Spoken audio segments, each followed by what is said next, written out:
Assalamualaikum warahmatullahi wabarakatuh. Kembali lagi di channel saya, Son Koan. Kali ini saya akan menjelaskan pengertian basis data dan ERD. Dan saya dari kelas 12 RPLA akan mempresentasikan hasil kerja ERD di project sebelumnya. Basis data. Basis data dibagi menjadi dua kata, yaitu yang pertama basis, yang artinya tempat gudang atau tempat kumpul pusat.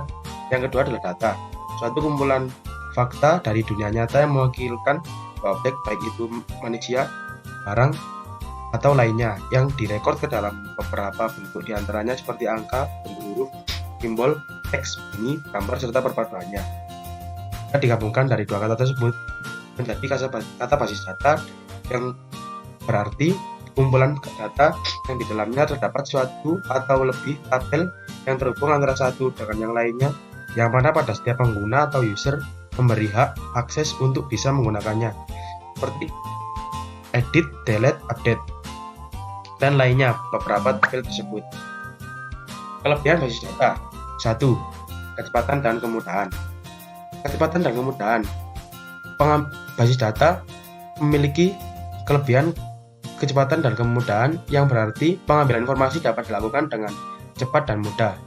Basis data memiliki kemampuan dalam mengelompokkan, menurutkan, bahkan perhitungan dengan matematika. Dengan perancangan yang benar, maka penyajian informasi akan dapat dilakukan dengan cepat dan mudah. 2. Pemutusan kontrol data.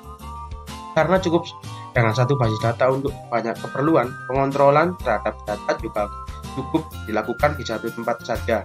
Jika ada perubahan data, alamat mahasiswa misalnya, maka kita tidak perlu mengupdate semua data di masing-masing bagian, tapi cukup hanya di satu basis data.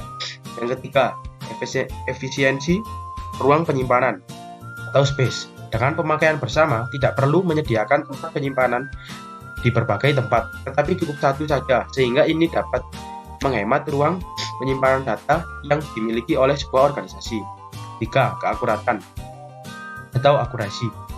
Penerapan secara ketat aturan tipe data, domain data, keunikan data, hubungan antara data, dan lain-lain dapat menekan keakuratan dalam pemasukan atau penyimpanan data. Yang kelima, ketersediaan atau availability. Di availability ini, basis data kita dapat membackup data, memilah-milah data mana yang masih diperlukan dan data mana yang perlu kita simpan ke tempat lain. Hal ini mengingat pertumbuhan transaksi, suatu organisasi dari waktu ke waktu membutuhkan media penyimpanan yang semakin besar. Yang keenam adalah keamanan atau security. Kebanyakan basis data manager dilengkapi dengan fasilitas manajemen pengguna, diberikan akses yang berbeda-beda sesuai dengan pengguna dan posisinya. Data bisa diberikan passwordnya untuk membatasi orang yang mengaksesnya.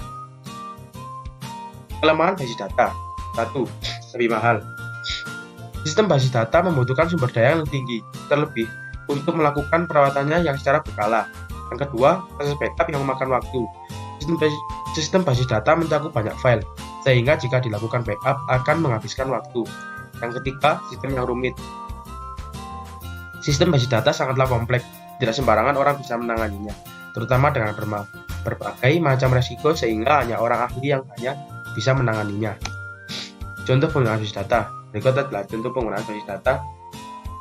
Ya, di sini ada mahasiswa, tabelnya, dan di sini ada field-fieldnya, NIM, nama fakultas, jurusan, dan di bawahnya tabel mata kuliah, ada field-fieldnya, KDMK, mata kuliah, SKS, dan ya, macam-macam aplikasi basis data. Yang satu, MySQL. Yang kedua, MariaDB. Yang ketiga, Microsoft SQL Server. Yang keempat, Oracle Database. Yang kelima, PostgreSQL. Yang keenam, SQLite. Yang ketujuh, DBeaver. Yang ke-8, MongoDB. Dan yang ke-9, Apache Cassandra. Tapi untuk yang lebih sering digunakan untuk kalangan-kalangan SMK yaitu MySQL. Pengertian ERD. ERD atau Entity Relationship Diagram adalah suatu bentuk diagram yang menjelaskan hubungan antar objek-objek data yang mempunyai hubungan antar relasi. ERD digunakan untuk menyusun struktur data dan hubungan antar data, dan untuk menggambarkannya digunakan notasi, simbol, bahkan dan lain sebagainya. Macam-macam ERD. 1. Entitas. Entitas dilambangkan dengan kotak. Dan entitas ini melambangkan seperti tabel dalam sebuah basis data. Yang kedua, relationship dilambangkan dengan bentuk ketupat. Ya, relationship ini untuk menghubungkan satu entitas dengan entitas lain. Yang ketiga, ada atribut yang berupa lonjong. Nah, atribut ini adalah suatu field dari sebuah entitas. Yang ketiga adalah alur, merupakan gabungan dari relationship dan entitas atau atribut. Contoh RD, ini adalah contoh RD saya dari project terakhir saya waktu prakerin. Di sini ada users memiliki field atribut berupa password, ID, role ID, dan di sini ID memiliki sifat unik, dan di sini memiliki relationship dengan location, dengan entitas location, entitas order, dan entitas profile. Di sini jika lambangnya satu garis dan satu garis itu adalah one to one. Jika yang segitiga sama segitiga adalah many to many. Jika segitiga sama garis merupakan one to many atau many to one. Sekian penjelasan basis data dan RD dari saya. Terima kasih apabila ada kesalahan atau pengucapan kata. Terima kasih. Wassalamualaikum warahmatullahi wabarakatuh.